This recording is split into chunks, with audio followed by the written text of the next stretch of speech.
I think customers want to be on the latest and greatest applications that are out there. The tough part is that for a typical small, medium business, Office is a fairly expensive application. And it's a big capital expense to get into. So a lot of our conversations we have are around how to change that capital expense into an operating expense by going to the cloud. To open up your doors as a business, if you don't have Office, it's very difficult to communicate with other businesses, your consumer base, etc. So they need Office. Office 365 gives them the ability to have latest and greatest all the time and be able to rent it rather than have a capital expense against that. In the past, there were some challenges trying to get on-prem versus cloud applications to talk to each other. Microsoft did a really good job on solving that issue. What they've done is had the ability to have a local server authenticate your domain to the cloud, and that kind of service allows the cloud to talk much more efficiently and allow people to administrate that network locally and on the cloud from the same spot.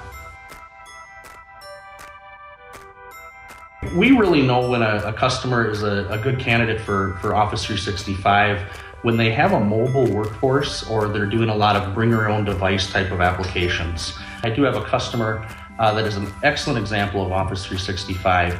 This customer has 255 locations across the United States, and each one of their locations has different requirements for Office. They might have some users that require full-blown Office Professional, other ones that just require a web-based email. Office 365 lets people have the actual selection down to the minute level to be able to say, I only want these select users to have email access. These select users are going to get full-blown Office.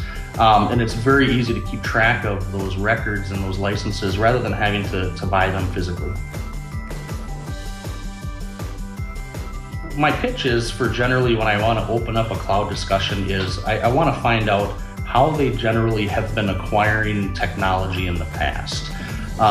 Have they leased applications or leased infrastructure in the past?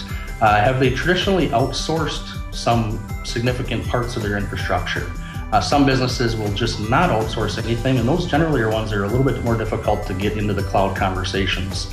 But those certain businesses that might have less IT staff, a little bit of lacking expertise internally, those are good candidates for Office 365 and Microsoft Cloud products as you're able to move that administration and management offsite.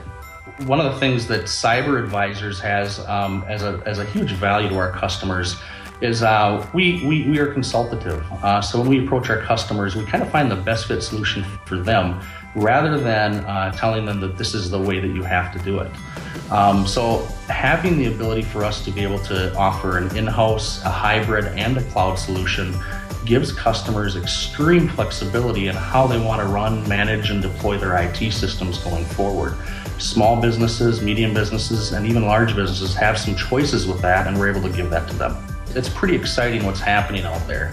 Kind of like what I mentioned before, we see a lot of businesses not just getting onto the cloud now, but we see businesses that if they're not getting on the cloud or not looking at the cloud, they feel they're behind.